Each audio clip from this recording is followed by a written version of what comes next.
The most successful people in the world all have one thing in common. They've learned how to think big by developing a perspective of possibility. And the good news is, we all have the potential to apply the same strategies to achieve amazing things in our work and lives. Hi, I'm Rob Hartnett, and as your Chief Possibility Officer and host, I'm here to inspire you to become the star of your world as a person of possibility, through learning how people from all areas of life are thinking big and chasing down their dreams. Let's hear from a person of possibility right now. We're coming live today from Lake Ariosto on the beautiful Mornington Peninsula, the French Riviera of Victoria. I just moved on live, ladies and gentlemen. We are here and we are ready for rock and roll. So I'm going to bring up my very first guest now. You might know him as the guy who gave you the charter boat. You might know him as the guy who sold you something rooster. You might know him as the guy who did win this swipe to him on the list. Would you please, mate? Welcome. Please, mate, we've got two-time world champion and you're the sixth Australian champion, Rhett Cowens.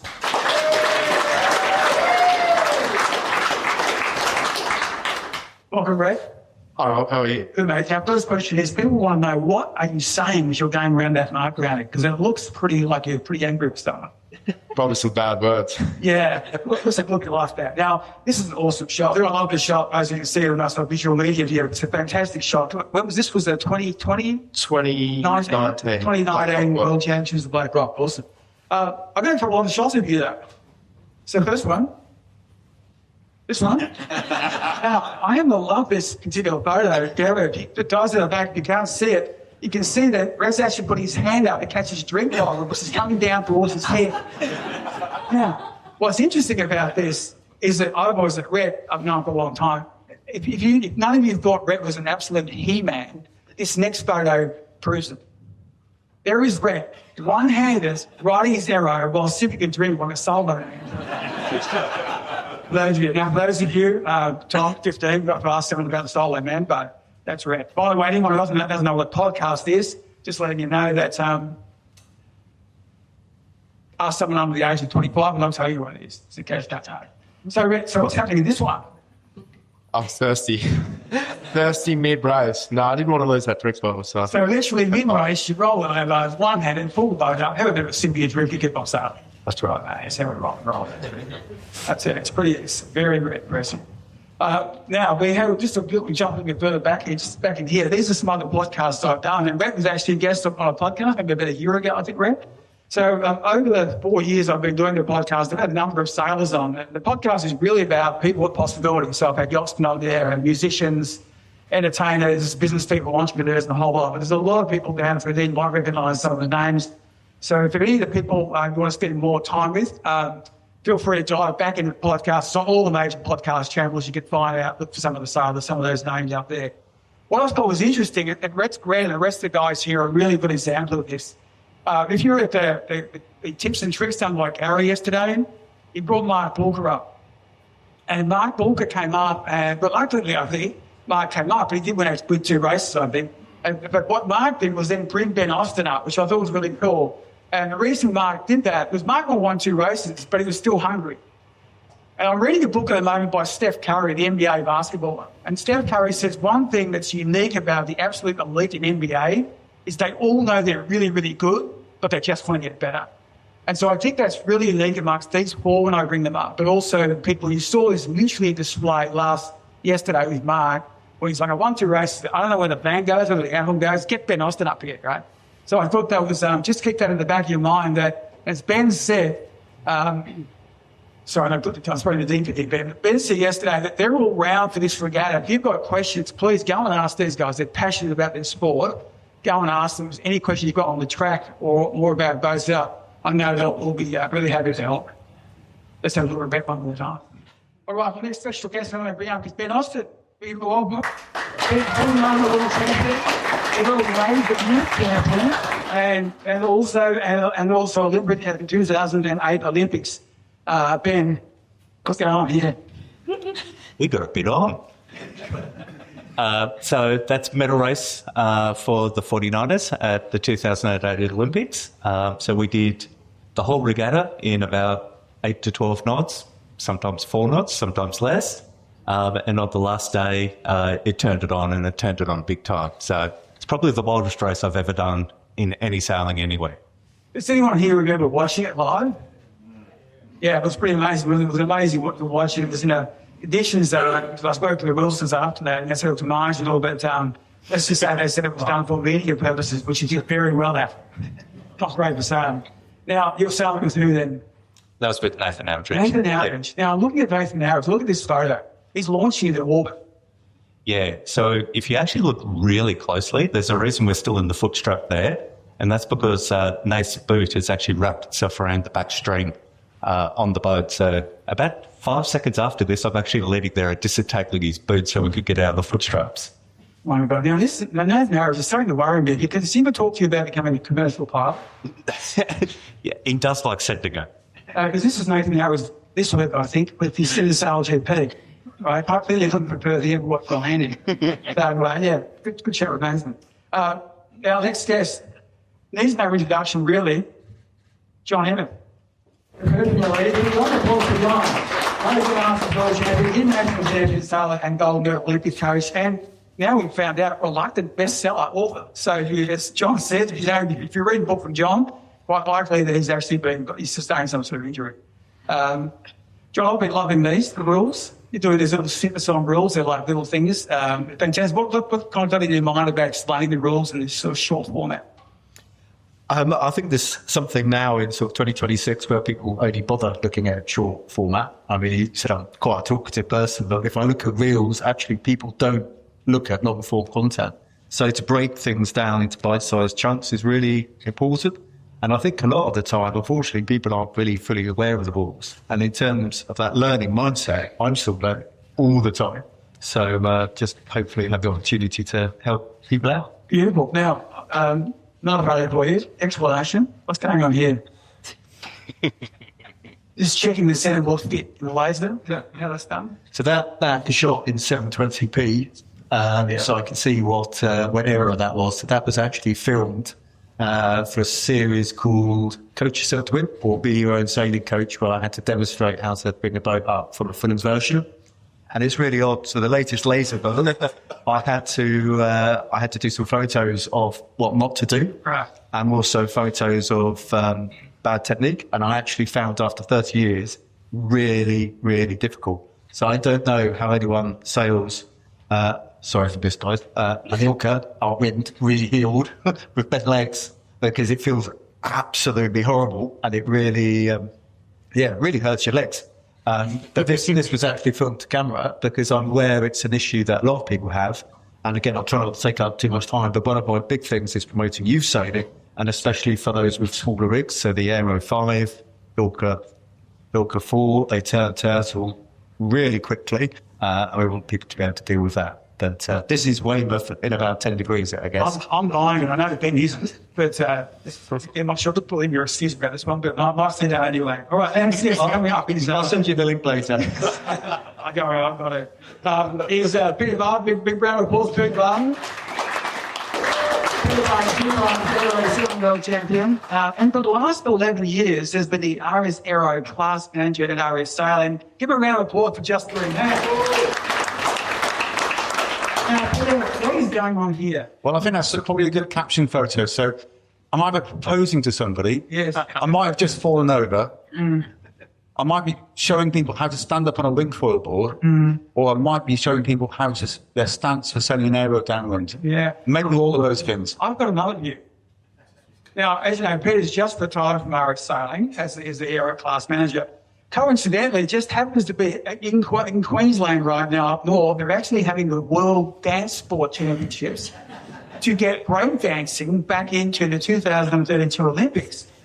What do you think? Now, I wasn't completely convinced until I saw how Peter has brought break dancing into sailing. Extraordinary behaviour, and so I think you're right. Is this what the net is? Is this what you're doing post RS? That is a trick to a good tap onto starboard when you come in towards the port tack. You put your back foot in the air to put them off from that. That's an exaggeration of my tack. It's a little training video I did to demonstrate. It's just important to get one foot in the toe strap as you're coming out of the tack.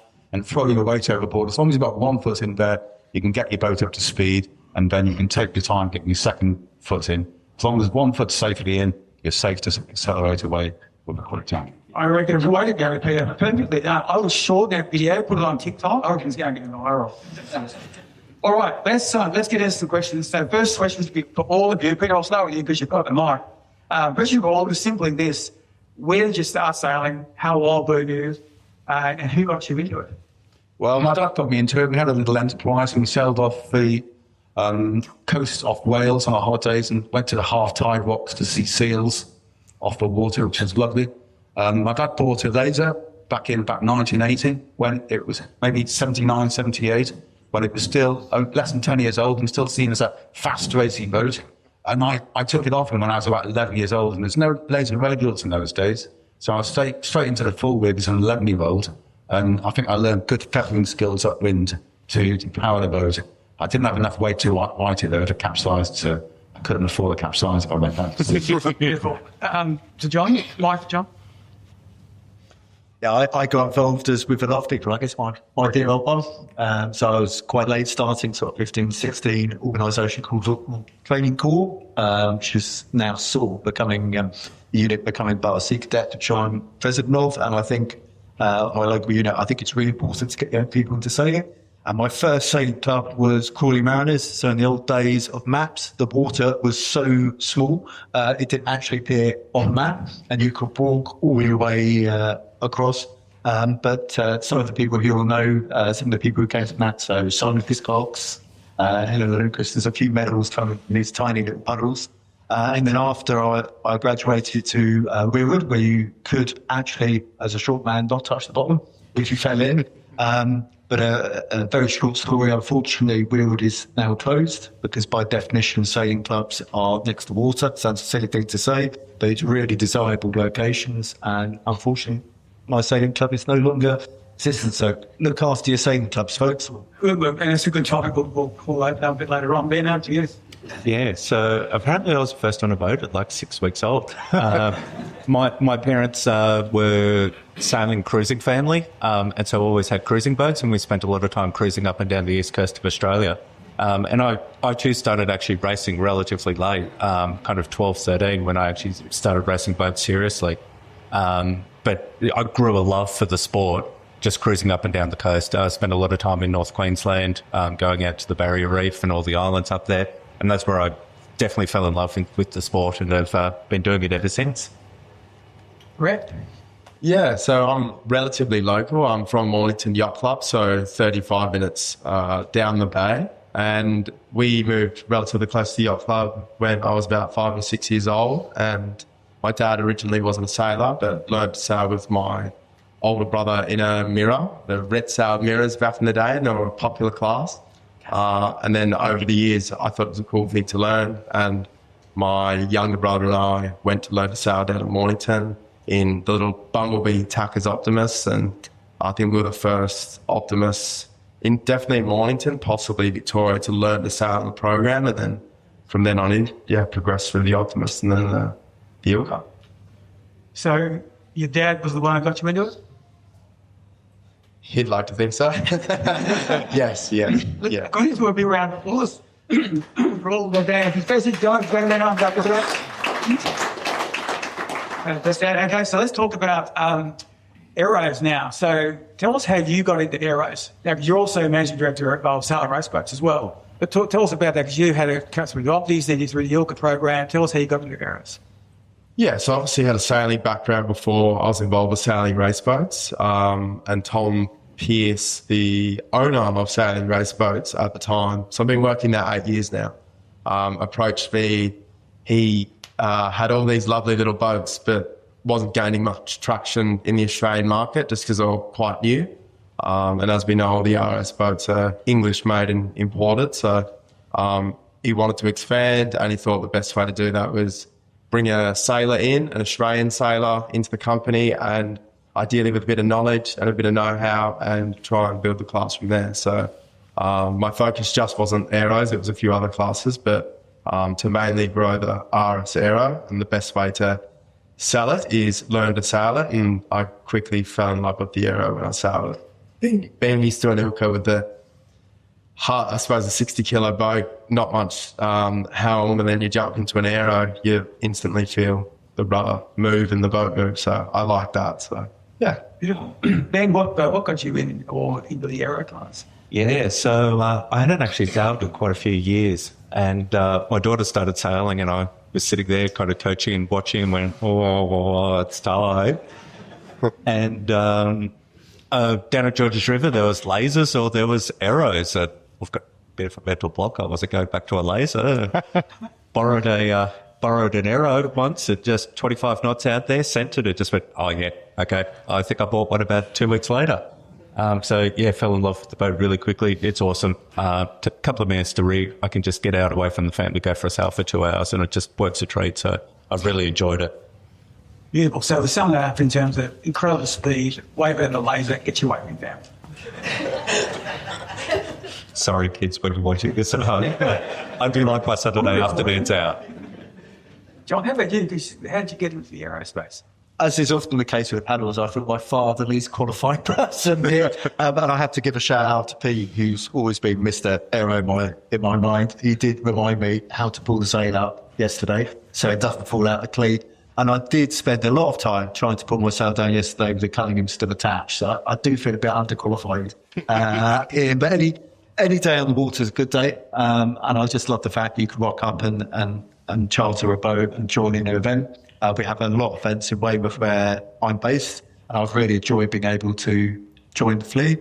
And as a coach, I think it really helps for me to keep sailing myself and have that in the feed for my sailors. So really happy to be here, and touch wood, be here about this time next year. Beautiful. Still asking Pete which side. Now, Peter, you obviously got a long history with the class. How did you get connected with the RS Aero? Well, going back 12 years now, RS invited me to be involved, and I thought it was a great privilege to be involved in the aero class, which was the modern day laser, when the laser had been so successful, and the up-to-date version, which had huge potential and has proven that over 11 years. Martin Wadhams invited me to join the class, and for the previous to that, I'd sailed 18-foot skiffs for 3 years, and then I'd sailed international foiling moths for 3 years, and I had a little go in the aero on a medium wind day, and I thought, well, this could be fun, and it'll be a huge privilege, but I'm not sure if it'll interest me on the sailing and racing, because it's a hiking single-hander, and it's a very simple boat. It hasn't got trapezes, hasn't got spinnaker, hasn't got hydrofoils. But I went out, and I was amazed at how the little boat took off as soon as you bore away from the wind, and upwind as well. If you've got a little gust and you put your shoulders back, as somebody who's a little bit more mature, you get rewarded for the effort you put in. You know, we've got a little bit less effort as we get older, but you get that extra little bit of reward for the effort you put in the areas. So suddenly it did catch my attention. I found it exhilarating, and it was a wonderful racing challenge, having raced fast boats, because skiffs and moths, you bash off to the corner of the course with very little tactics. In the aero, I really enjoyed sailing on maybe more challenging, smaller waters and trying to gain those 2 boat lengths by catching a little wind shift or upper tugs. So I'll say with you, Peter, next question. Given the 11 years you've been involved with the class, are there some significant milestones along the way in the growth of the aero class? Yes, well, for the first few years, every week we had milestones. As the class grew bigger and bigger, RS very quickly, for their international dealer network, got to 50 countries and then 60 countries very quickly, because they had those dealers in place around the world. It was hugely exhilarating to see 20 boats in the container arrive in Melbourne outside sailing race boats, and see those unloaded, and that's a huge boost around the world in the Northern Hemisphere winter. A big milestone was 2018 World Championships. We got 205 entries to that, which was incredible after 4 years. Early in 2019, we went to the ISAF trials for the Olympic place when the laser was in trouble and had to justify its place. We were up against 4 boats, and the unbiased international committee from World Sailing, the events committee, decided the aero was the most suitable boat on all the criteria for the Olympics. It didn't get in because lasers were already around the world and all, but individual countries didn't want to go to expensive changing their fleet. But we were a clear winner for most suitable Olympic boat, so that was a really big achievement, even if unsuccessful. Maybe as weekend warriors and people really loving our class. Maybe that was a blessing in disguise because we love what we've got here today as amateur sailors. Yeah, I agree. And I think if you take the figure class, it seems to be growing bigger and bigger and bigger, certainly the Masters level anyway, since they left the Olympics. So maybe it is a blessing in disguise. Talking fleet growth, John, you and I were chatting yesterday a bit about this, and that's a passion of yours. How do we get more new people into the sport? And how are you doing that? You also touched on it yesterday, and you talked about the emerging nations you work with as well. Can you give us I think it's about 3 things you spoke to me about that are really key to this. Can you touch more on that? Yeah, I was involved with the Emerging Nations Programme because in terms of the Olympics, we don't want it just to be the same 20, if you like, rich nations who perform, because those heroes are so important. If you're a young sailor growing up in Cyprus, you can see the athlete of the year for well over a decade now has been a sailor. We had I said in the previous talk, when we had Robin Hood, Bits of Thieves, just everywhere, all the archery clubs came up. But it is important to make sailing accessible. So for me, the big 3 inclusions are youth, women, and para, specifically looking to 2032 to try and get para back, because I guess we've all had our share of injuries by the time the average fleet age is over 50 here. But if you had a life-changing injury, you would want to be able to carry on racing and competing. So I think power is really important. With the female part of the sailing, we see really good ratios in both like optimists and sailors who are very young. And by the time you get to the end, I work at, with the elite coaching and the leadership of, there's very few females in sport, and that is so important.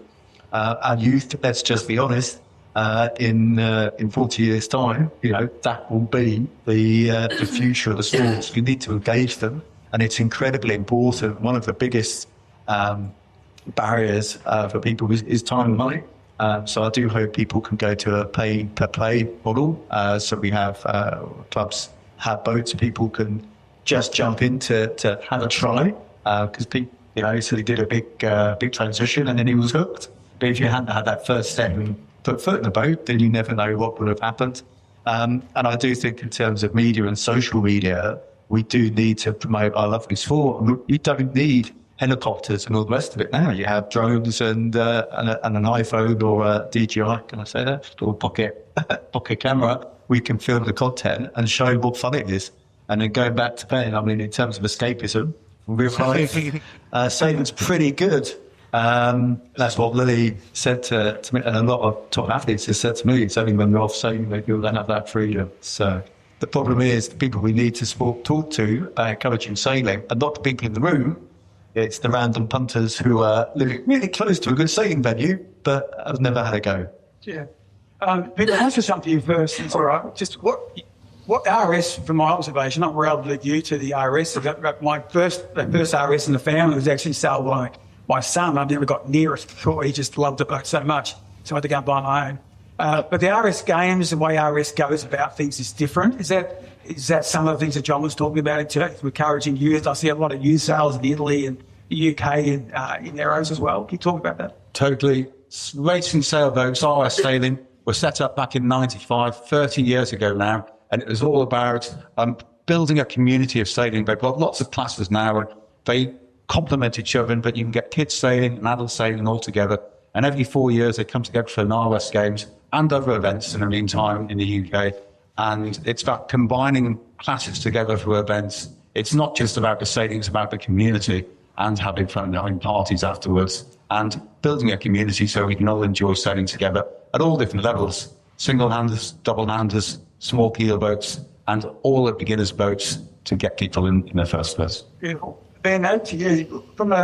You're getting back in the sport. Your daughter was, sorry, not just us, Yeah, when the next RS Games is. Yeah. The next RS Games is this summer. It's Travemünde in Germany, and there are still a few charter boats remaining, prioritised to non-Europeans for the moment. Beautiful. Ben, your daughter was doing tackers, probably? Yeah. She went through the tankers program and all that kind of stuff. So talk about you getting back into sailing and what you're seeing is, in terms of getting more youth in, and your daughter, obviously, which is great. Yeah. Sailing's in an interesting spot at the moment, where like if you go down to the clubs that are running the tackers kind of programs, there's a lot of people coming into those programs, and being able to convert out of those programs into regular sailing becomes quite challenging. And we see a lot of the people that do come through come from sailing families, and so they know what it's like to go and buy a boat and to own your own boat, and the maintenance and everything that goes with that. So it's a really interesting time. An interesting idea from John Ryder about going back to having fleets of club boats that you can hire out, things like that. That makes those transitions easier. Personally, I'm a really big fan of double-handed boats as well, where you go and sail with someone that sailed before. Just out of curiosity, who learned to sail in a double-handed boat? Yeah, look at the room. Who learned to sail in a mirror? We've had the mirror come up. Yeah, look at this. Yeah. We've got to put a few mirror sailors as well. Yeah. Those kind of boats I'm actually a really massive fan of, because you just have that really safe environment where you can sail with somebody a little bit more experienced. You get that knowledge transfer and you build that momentum of just going, this is a fun sport, learn how to do it, and then you take over steering a little bit later on and you get that curiosity to go, yeah, I want to have a go at that. And that's how you develop the passion. So I think there's a lot of really interesting opportunities there. Brett, for you, just following on there, I'm going to come back to a question for you a second, Ben. Brett, tell me about, because you talk about boats you do as air race, but not only air, you sell a lot of quests. And you and I were talking about an event that just happened like a week ago. It's massive. Tell us about that. Yeah, so we sell 20 different RS classes. The Quest is definitely one of our more popular boats. So a week ago, before I was loading charter boats up to bring down here, we had the Stonehaven Cup, which has been running for, I think, 97 or 98 years.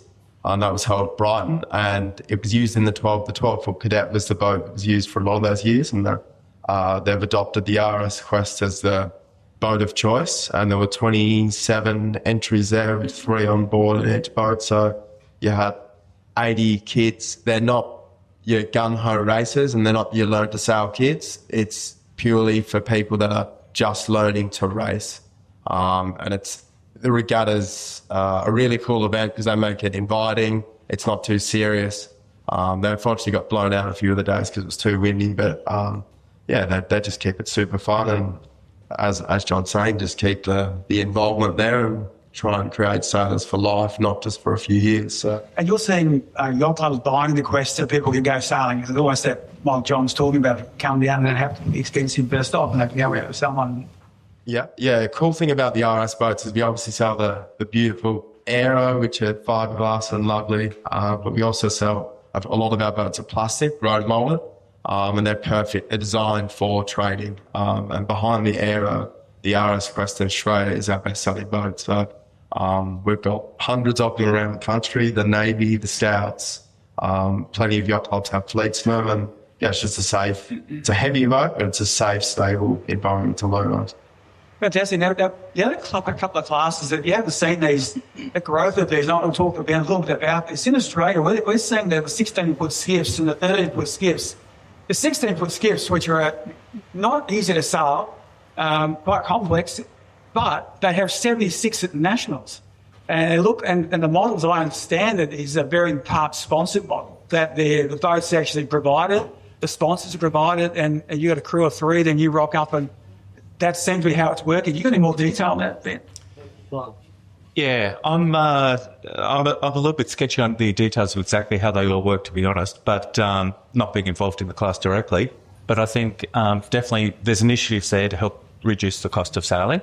And I think one of the really good things those classes are doing is having that really clear transition through the youth. So you've got a youth class that you can sail, and then you've got a clear pathway to what's next. So you can make that transition into the 16 as well. I know, I stopped sailing for a couple of years when I went to uni and things like that. I think it's a really commonplace in the sport where everybody takes a break because they go, I've got to pay for this myself.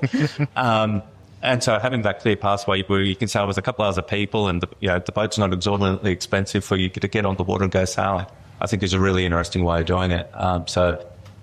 There's lots of clubs around that are looking at trying to help do that, whether it's having their own fleet of boats or whatever. I think cost to entry is a challenge for everyone. But also having boats with a really good resale value helps a lot with that as well. And I think also it's the media side. So one thing I think the 16 and 13s do really well is the full coverage. You have YouTube on Saturday night and watch the full coverage of the racing, the 13 and the 16s from both classes. So they're really got into that media side of things. Not short form, I don't think yet, John, but there's certainly the long form. But the one thing I would say is that definitely having known Rhett for a long time and seeing a lot of his contemporaries who are sailing opters against Rhett, I'm seeing all their names in 16-foot skips now. So getting them in early, and it's also that they're pushing the female. So in fact, I think it was Sarah who won. Sarah won the national 16 skips as a female helm. So I think there's a lot of interest in that sort of model of being able to get boats out there for different people. Yeah, and I think once you get that critical mass going and you get that rolling transition where boats can progress through the fleet, and then you back it up with a really good product, with really good promotion, you go a long way. So, yeah, it's been great to watch. So, Ben, you talked a little bit about the cruising side and being 6 weeks on the boat and just being on a yacht. But who or what inspired you to go to the youth worlds, but also to go to the Olympics? Because it's a big shift from that. I'm starting at club level, I'm enjoying myself from cruising, to now I actually want to become best in the world. It takes a bit back through how that happened. Yeah. So I was super lucky in that I was living in Sydney in the lead up to the Sydney Games. And so I was 18 at the time of the Sydney Games. And those late high school years, any day of the week I could go for a sail in the harbour and there'd be 10, 15 Olympians out there on the water training. And so any day of the week I just had this access to be able to go and sail up against these guys that were really, really good. And I got that the first the first 6 months. But you learnt really, really quickly, right? So I was just, part of it was just luck of being in the right place at the right time. But you also got to have a chat to them off the shore. There was the Ben Ainsleys and the Michael Blackburns and those kind of guys. And they're all more than happy to have a chat and help you out along the way. And that's where I just went, wow, this is really, really cool. And got that touch point with elite sailing. And then one thing led to another very quickly. Fantastic. Let's switch it back to aeros now. A question for you, Peter, and I'm going to you first and then to Rhett. What brought on you had the Aero 5, 7, 9. What brought the 6 into being? Okay, well, the 6 was there from early on because the 6 rig is the RS Neo rig, which is the aero of the training rig for an aero. It's the plastic version. But RS thought about it early on. For 3 classes, plenty as a class manager, 3 classes from outset when you've got 0 boats and you're growing a class was a real challenge because you try and grow a class and then you divide it by 3. And it's even harder to get critical mass by a factor of 3. So it was right not to adopt the Aero 6 initially. After the ISAF trials of 2016, but became apparent a real need for it because although it's a small gap, it's not a small gap, it's a fair gap between the 5 and 7 rigs. There are a lot of people in that gap between about 65 kilos and 75 kilos. That's a really large proportion of our sailors. It's a lot of the ladies and the small men. I'm a fighter. There's a lot of people there in that demography who are a little bit small for an Aero 7 on a windy day, and they're finding themselves a little bit big for the Aero 5. And the Aero 6 is also proven a fantastic way for the adults who want to afford the use. So the youths are packing out the Aero 5 fleet. If you want to sidestep them, we don't limit anybody. Anybody's got all the options to sell whatever rig they want, but we don't publicise the Aero 6 to the youth. So that's a good way of sidestepping the use if you want to avoid those well-trained ninja use in the Aero. Now, when we designed it, it was important, if ever we revisited the ISAF going to the Olympics, that it came in at the right weight. And the laser radial is recognised as being a little bit heavy for our ladies. A lot of those ladies around the world have got a pack on the pounds, which isn't ideal for the ladies. So the first iteration of the Aero 6 came out a little bit powerful for what we wanted. We tested it. We had a really big consultation with the class worldwide and got every national class association's views on whether we should adopt it. We came to the conclusion that it had to be about 2 or 3 kilos ideal sailor weight smaller. So RS made it a little bit smaller and importantly a little bit flatter. And everybody who has a go on the Aero 6 absolutely loves it. So many people have bought it now. And it's complemented the fleet because the very big 7 fleet is now split to the 6. Some of the 5 fleet has gone into the 6. And now, certainly between the 5, 6 and 7 often events, we've got very equal fleets, which makes start line setting easier and the balance of the fleets easier. But it's a beautiful sail for strong winds and for those small adults and ladies. Mark to Rhett, if you could. So, I'm interested that you won the World 7 Aero Worlds back in the Black Roll Connect. You went to Italy on the 6. What were your impressions going from the 7 to the 6 as a small man? You beat me to it. Yes, as a fellow small man, John. Obviously, the 7, I had a bit more weight on and could counteract the sail area. With the 6, I lost a fair bit of weight. It's obviously, as Peter's saying, it's a flatter profile sail. I think a bit more variety. I find I can really let the outhaul out, and you've just got a bit more variety. The 6, the 7, I felt like I was pulling everything on pretty tight and almost hanging on riding the bull. So, yeah. Yes, right. As I look further. Yeah, so you'll stay in the 6. You've gone back to 7 now? Yeah, no, not gone back to the 7. The 6 is the right weight it's the right boat for me. It's I think it's a perfect sort of 70 to 72 kilo boat. I don't know what Peter thinks, but it's a great classy, great rig for women, for bigger youth, and also just adults that want to get around the racetrack and do 12 races in 4 days, which we're all about to do. I dare say if some of those sailors were in a 7 rig, they don't get around 4 days. So especially in a windy location or windy country like Australia. So it's been a very good adaptation to what ours have done. Perfect. Now, question for you, or you've got the mic. I'm going to ask all the guys this question. You hit the water. Viewers probably relief after getting everything organised, no doubt. But when you hit the water, what's the routine that you go into from that point? For me, make sure basics are done right. So I know this sounds ridiculous, but make sure your rudder's all the way down. Make sure I've got my dry bag with my water. Make sure my halyard's not slipping. And then from there, I'm looking at the water when I'm sailing out and seeing if the forecast is aligning with what I'm seeing. So if it was reading 20 knots on the forecast and I look out there and it's 10 knots, that's putting a few question marks in my mind. But if the forecast is aligning with what I'm seeing, that usually gives me a bit of stability in my mind. I'm a big I look at the clouds and the wind, and I try and look as far as I can and as wide as I can to get as many clues as I can. So, and then from there, it's just doing a quick warm-up if I've got time and I'm not too late, doing a quick upwind and then locating the start boat and trying to zone in on my race area. And, from there, hopefully goes well. Ben? Yeah, a few things to add to that. So one of the things, particularly about the Aero, is you've got a couple of different grooves that you can sail upwind. Like compared to some of the other boats, you can sail a low groove, you can sail a high groove. So I definitely make sure I test out both of those, because if you come off the start line, you might need to hit that high groove, or you might need to just have someone over the top of you and put the bow down and go. So I'll definitely have quite a bit of time just playing around and going, okay, if I'm a high groove, try a bit more vane, a little bit less vane, things like that. So that I know exactly where I'm going to put things when I come off the start line. And I guess I haven't sailed the boat that much, so coming here to these kind of regattas where I've had the chance to line up against other boats, that's a great learning opportunity that I can go, like lining up against Mark yesterday. First time in the boat, I went, okay, he's got a low groove. I better try and find that. So definitely do that. And then same thing downwind. Spend a bit of time, good long work upwind, and then a downwind just to really find my feel with the waves and working out how I'm going to keep the boat surfing downwind. John?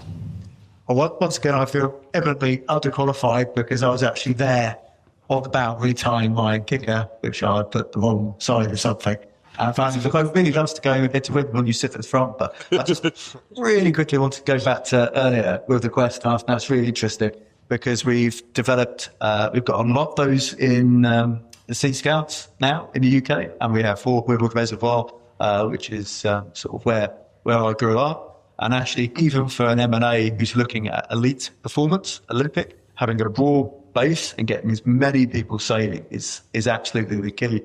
I'm actually almost the opposite because I'm so far down the leg that I'm sat there watching other people and seeing how they sail and looking at the wind on the water because from my recollection yesterday, I had one race where I was almost pointing at the hook mark or port, and it seemed very strange to me to tack off to the left.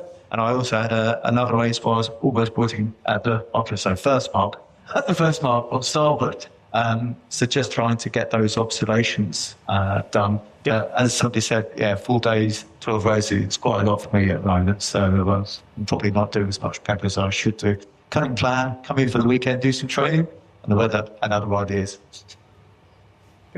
Well, as class manager involved helping organise events, I'm often the last to launch and make sure the last few boats off the beach haven't got any movement problems. And often we've got a few last-minute challenges with people getting their boats sorted and to help the dealer with his demo boat, with his charter boats, etc. So I'm often the last at the start line. So I've got to be quick. I round the start line, round the committee boat. I check when I'm there. I check the tide on the committee boat. As I tighten up to go close over on starboard, I can check the bias of the line. I can quickly, as I pass in the committee boat, check the transit through the port end. I'll look up the pros and decide if one side's stable or not. And then in 15 seconds, I don't know my restart checks. How long was yours, Greg? Yours would be similar as you're doing exactly the same thing out of your end. 12 seconds. Ladies and gentlemen, let's wrap up the podcast now. We'll go to Q&A. Please, with that, thank Barton, join in and the balance.